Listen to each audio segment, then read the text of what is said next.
रुक जाओ। हाँ? भागो। नहीं, तुम नहीं जा सकती। बाहर आ जाओ, भागो। बहुत देर हो चुकी है। ये डोम तब तक नहीं टूटेगा जब तक तुम चारों परमान अपनी ताकत एक साथ नहीं लगाओगे। मैं कुछ नहीं जानता। भागो, तुम्हें बाहर आना ही होगा। भागो, भागो। We, we. छोटू,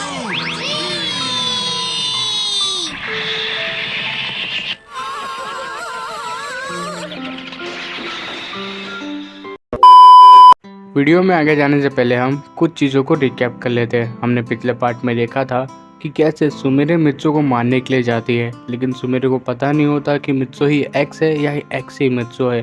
फिर हम देखते हैं एंड में मित्सो को कुछ ऐसा मिलता है जिसे देखने के बाद मित्सो पूरी तरह से शॉक हो जाता है। उसे विश्वास ही नहीं होता कि ये सच है या झूठ है। तो चलो देखते हैं मित्सो ने ऐसा क्या देखा जिससे वो इतना चौंक गया, और अब क्या होगा जब उसे पता है कि सुमेरे उसे मारने वाली है। तो चलो देखते हैं। एपिसोड की शुरुआत में हम देखते हैं मित्सो किसी के साथ जा रहा होता है, और जो इंसान होता है उसके बारे में हमें कुछ भी नहीं पता। ना ही हमने उसे पहले देखा है और ना ही उसके बारे में हम कुछ जानते हैं। जैसे जैसे मित्सो उसके साथ आगे बढ़ता है वैसे वैसे मित्सो को बहुत अजीब लग रहा होता है उसके साथ। मित्सो को ऐसा लग रहा होता है कि कुछ न कुछ गड़बड़ है, लेकिन मित्सो फिर भी उसके साथ आगे जा ही रहा होता है। कुछ देर चलने के बाद वो लोग एक घर के सामने आके रुक जाते हैं। अब मित्सो जैसे उस घर को देखता है वो चौंक जाता है। तभी मित्सो अपने मन में कहता है, ये घर तो वही जगह है जहाँ से ये सब शुरू हुआ था। आखिर ये मुझे लेके क्यों आया यहाँ पे, और ये करना क्या चाहता है, मुझे ये बात जाननी होगी। तभी वो इंसान मित्सो से कहता है, तुम इस घर के बारे में जानते हो मित्सो? मित्सो कहता है, नहीं सर, मैं नहीं जानता इसके बारे में। सर उसकी बातों का कोई भी रिस्पॉन्स नहीं देते और वहाँ से चले जाते। मित्सो भी उनके पीछे पीछे जाने लगता है और वो लोग घर के अंदर चले जाते। घर के जितना अंदर जा रहा होता है मित्सो, उतनी ही उसको बेचैनी हो रही होती है, उतना ही उसका दिमाग दर्द देने लगता है। उसका सर दर्द के मारे फटा जा रहा होता है, और ये क्यों हो रहा था ये हमें नहीं पता। जब हम मित्सो के ऊपर कैमरा जूम करते हैं तो हम देखते हैं मित्सो की यादें उसके ऊपर हावी हो रही होती है। मित्सो की ऐसी बहुत पुरानी यादें जो उसे एक ही साथ में याद आ रही होती है, जिस वजह से उसका सर बहुत ही ज़्यादा दर्द कर रहा होता है। अब मित्सो ऐसा लग रहा होता है उस जगह के लिए बना ही नहीं है। तभी भी मित्सो उसके पीछे जा ही रहा होता है, और चलते चलते वो इंसान मित्सो को एक कमरे के पास लेके आ जाता है। वो कमरा बहुत ही ज़्यादा अजीब दिख रहा होता है। उस कमरे को देख के ऐसा लग रहा होता है कि उस कमरे में कुछ ऐसा हुआ है जो कभी भी नहीं होना चाहिए था। फिर हम देखते हैं वो इंसान मित्सो को उस कमरे के अंदर लेके चला जाता है। मित्सो जैसे ही अंदर जाता है उसके हाथ पैर कांपने लगते हैं, उसकी सांसें फूलने लगती है, क्योंकि कमरे के दीवार पे हर जगह पे लाल धब्बे लगे होते हैं, और वो कोई आम धब्बा नहीं होता, वो खून का धब्बा होता है। आखिर ये किसका खून है और क्यों लगा है, ये तुमने पार्ट 2 में देखा ही होगा। वो इंसान जो इस कमरे में आया था कुछ जासूसी करने, उसे कुछ लोगों ने इसी कमरे में मार दिया था पूरी तरह से टॉर्चर करते हुए। और वो इंसान कौन था मित्सो का, ये अभी तक हमें नहीं पता। मित्सो बहुत ही ज़्यादा अभी बेचैन और बहुत ही ज़्यादा डरा हुआ होता है। मित्सो की हालत भी कुछ ज़्यादा ही बिगड़ने लगी होती है। इसी बात का फ़ायदा उठाते हैं वो इंसान मित्सो के ऊपर हमला कर देता है। मित्सो उस अटैक को डॉज तो कर देता है, पर वो बहुत दूर जाके गिरता है, जिस वजह से मित्सो खड़ा भी नहीं हो पा रहा होता है। उसे शायद चोट भी लगी होती है। वो इंसान मित्सो से कहता है, तुम्हें क्या लगा तुम मुझे मारने आओगे और मुझे पता भी नहीं चलेगा? एक्स, मैं जानता हूँ तुम मुझे किस लिए मारना चाहते हो। विश्वास करो मेरा, मैंने जैसी मौत उसे दी थी वैसी मौत मैं तुम्हें भी दूंगा। आखिर टीचर जैसे मरा, आज उसका स्टूडेंट भी वैसे ही मरेगा उसी कमरे में। तभी मित्सो खड़ा होता है और कहता है खुद से, अगर मैं आज हार गया तो हमेशा के लिए हार जाऊंगा, और जो मैंने ये सब किया है वो कभी पूरा नहीं होगा। तभी मित्सो खुद को संभालते हुए कहता है, तुम्हें लगता है तुम मुझे हरा सकते हो? तभी वो इंसान मित्सो को कहता है, तुम्हें ऐसा लगता कैसे है कि तुम मुझे हरा दोगे? तुम्हारे टीचर भी मुझे नहीं हरा पाए तो तुम किस खेत की मूली हो?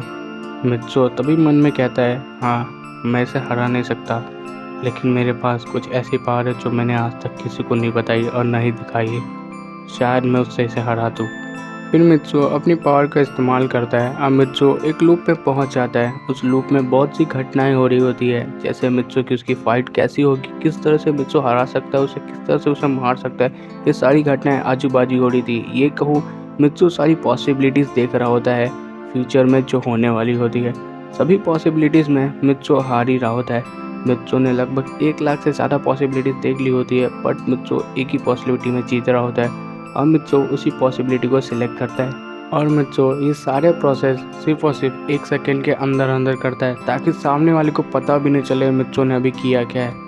फिर हम देखते हैं मित्सो और उसके बीच की लड़ाई शुरू हो जाती है। बहुत देर तक बहुत ही खतरनाक लड़ाई चलती है, बट एंड में मित्सो उससे कहता है मैं तुम्हें अब अपनी अगली 3 चालों में हरा दूंगा और तुम पक्का ही हार जाओगे। आखिर मित्सो ने ऐसा क्यों कहा ये तो हमें नहीं पता चलता अभी। फिर मित्सो उसे 3 चालों में मार देता है, लेकिन उसे अधमरा कर देता है। मारता बुरी तरह से नहीं है, मित्सो उसके पैर हाथ काट देता है और मित्सो उसके पास जाता है और कहता है तुम हारे क्यों, तुम्हें पता है? क्योंकि तुमने मुझे कमज़ोर समझ लिया। भले मेरे मास्टर, मेरे गुरु तुमसे हार गए, लेकिन मैं नहीं हारूंगा क्योंकि मैं उनसे अलग हूँ। मैंने उनसे अलग रास्ता चुना है और मेरा बदला ज़रूर पूरा होगा। तभी मित्सो से वो इंसान कहता है अब जल्दी भी करो, मुझे मार दो, अब मैं ये सब देख नहीं सकता, तुमने मेरा बहुत अपमान किया है।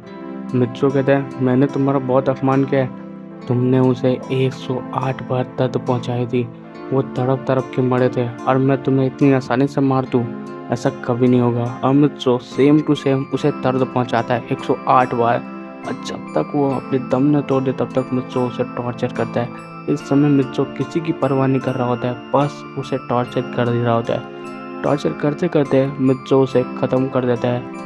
उसे ख़त्म करने के बाद मित्सो कहता है मास्टर, मेरे बदले का पहला फेज पूरा हुआ, मैंने उसे मार दिया, अब मैं आगे लोगों को मारूंगा जिन्होंने आपको मारा था। मैं उन सबसे बदला लूँगा जिनकी वजह से आपने अपने दम तोड़े थे। तभी मित्सो अपना मास्क पहनता है और वहाँ से चला जाता है और कहता है ये वही जगह है जहाँ से सब कुछ शुरू हुआ था और यहीं पे ज़रूर ख़त्म होगा एक न एक दिन। मैं उन सभी को मार दूंगा और अपने परिवार, अपने मास्टर, अपने सभी लोगों के बदला लेके रहूँगा। तभी हम देखते हैं वहाँ पे कैमरा कट होता है और हम सुमेरे को देखते हैं जो घर में अकेली बैठी होती है और वो कह रही होती है मित्सो को आने में देर हो गई और मित्सो इतना लेट क्यों हो गया। तभी सुमेरे को एक मैसेज आता है जिसमें लिखा होता है एक और लाश मिली है और उसे एक्स नहीं मारा है, ये हमारे पास पक्का सबूत है। और सुमेरे भी अपना कॉस्ट्यूम पहनती है और वो जगह पे चली जाती है। तभी हम मित्सो को देखते हैं जो किसी के सामने बैठा होता है। तभी वो इंसान कहता है मित्सो से तो तुमने उसे मार दिया? मित्सो कहता है हाँ मैंने उसे मार दिया।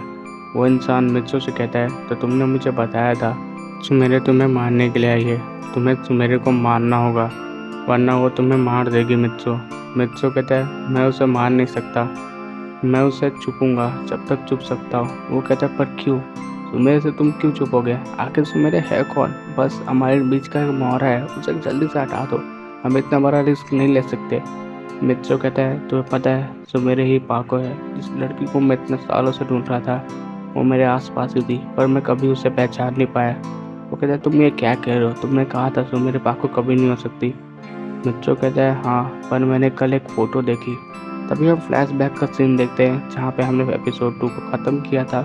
वहीं से मित्सो उस फोटो को देखने के बाद चौंक जाता है। और जब मित्सो उस फोटो को देखता है तो उस फोटो में सुमेरे और उसकी रोबोट होती है जिसमें सुमेरे के हाथ में उसका परमानेंट सेट होता है। और मित्सो ये देखने के बाद बहुत ही ज़्यादा चौंक चुका होता है, उसकी मानो पैर तले ज़मीन ही खिसक चुकी होती है। उसके दिमाग में बहुत से सवाल आ रहे होते हैं जो भी सुमेरे से पूछना चाहता है पर वो सुमेरे से नहीं पूछता। उसकी आइडेंटिटी भी रिवील हो सकती है अगर सुमेरे से वो इतना सारे सवाल करेगा तो। इसलिए मित्सो उस फोटो को वापस नीचे गिरा देता है और अपने कमरे की तरफ चला जाता है बिना सुमेरे को कुछ बताए हुए। तभी वहाँ पे सुमेरे आती है और वो देखती है एक फ़ोटो फर्श पे गिरी हुई है। सुमेरे उस फोटो को उठाती है और अपने पास रख लेती है क्योंकि सुमेरे ने उस फोटो को पहले देख लिया होता है। सुमेरे कहती है अच्छा हुआ मित्सो ने उस फोटो को नहीं देखा, नहीं तो बहुत बड़ी गड़बड़ हो जाती, उसे पता चल जाता मैं ही पाको हूँ और मैं उसके सवाल का जवाब अभी नहीं दे पाती। जब तक ये एक्स का मामला चल रहा है तब तक मैं मित्सो को नहीं बताऊँगी कि मैं ही पाको हूँ। तभी हम मित्सो को देखते हैं जो अपने कमरे में बैठा होता है और अभी बहुत ही ज़्यादा बेचैन होता है और डरा हुआ होता है। वो कहता है ये सब हो क्या रहा है मेरी लाइफ में, कुछ समय पहले मुझे सुमेरे मारने के लिए आई और अभी मुझे पता चलता है सुमेरे ही पाको है। और सुमेरे ही पाको क्यों है और किस लिए, और ये सब अभी क्यों हो रहा है जब मैं एक्स बन चुका हूँ, पूरी तरह से अपने कैरेक्टर में घुस चुका हूँ। क्यों सुमेरे तुम इतनी लेट क्यों आई मेरी ज़िंदगी में और मैं तुम्हें बता भी नहीं सकता। आखिर मैं एक्स क्यों बना और सच्चाई क्या है एक्स बनने के पीछे। जब तक मेरा बदला पूरा नहीं होता तब तक मैं तुमसे अपनी आइडेंटिटी छुपाऊंगा। मैं तुम्हें कभी पता लगने नहीं दूंगा मैं ही एक्स हूँ। और वहाँ से कैमरा कट होता है और हम प्रेजेंट टाइमलाइन में देखते हैं जहाँ पे मित्सो से वो आदमी कहता है तो तुम मित्सो मेरे से अपनी आइडेंटिटी छुपाओगे। आखिर कब तक तो तुम मेरे से भाग सकते हो, एक न दिन उसे सच्चाई मालूम पड़ेगी। मित्सो कहता है जिस दिन उसे सच्चाई मालूम पड़ेगी उस दिन देखा जाएगा, लेकिन तब तक मैं सुमेरे के साथ रहना चाहता हूँ, उसके साथ यादें बनाना चाहता हूँ। और तभी वहाँ से कैमरा कट होता है और हम सुमेरे को देखते हैं जो एक ऑफिस में बैठी हुई होती है, किसी से पूछताछ कर रही होती है। और फिर हम देखते हैं वहाँ से सीन कट होता है। तो गाइस अब इस कहानी ने बहुत ही ज़्यादा वाला ट्विस्ट एंड टर्न मोड़ ले लिया, जिसमें दोनों ही एक दूसरे को अपनी आइडेंटिटी बताना नहीं चाहते, लेकिन दोनों के ही अलग अलग रास्ते हैं, दोनों ही एक दूसरे की जान के पीछे पड़े हैं। लेकिन मित्सो सुमेरे को नहीं मानना चाहता, लेकिन सुमेरे मित्सो को मानना चाहती है। ये सारे सीरीज़ को आगे रखें। अभी दिवाली आ रही है तो तुम क्या चाहते हो मैं दिवाली के ऊपर एक वीडियो बनाऊँ, यानी दिवाली स्पेशल। लेकिन उसमें सोचना मत कि उसमें कोई भी रोमांस होगा, क्योंकि मैं उसमें रोमांटिक नहीं डालने वाला, खाली मिस्टीरियस रहेगा। लेकिन दिवाली ज़रूर उसमें मनाई जाएगी और बहुत ही ज़्यादा मस्त स्टोरी होने वाली मैंने सोच के रखी है। अगर तुम सच में चाहते हो तो मुझे कमेंट करना। तब तक के लिए take care and bye bye. Channel पर नए चैनल को सब्सक्राइब करो, वीडियो को लाइक करना भूलना मत। मिलते हैं अगली वीडियो में।